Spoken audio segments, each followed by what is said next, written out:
Your first 6 months of UPSC preparation decides one thing. Will you succeed in your first attempt or keep preparing for next 5 years? Most aspirants don't fail because they lack intelligence, but they fall into beginner's trap. In the initial phases of your preparation, you watch strategy videos, compare toppers' book lists, save notes, plan timetable, and it all feels like preparation. But you haven't finished even one subject. And then comes the next phase.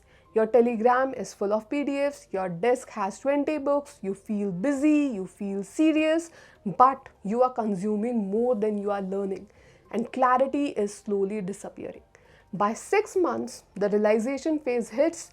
You have spent half of your year in studying, but you still cannot write a single answer, you cannot solve a mock, and this is where you are forced to restart from scratch. But it doesn't have to be this way.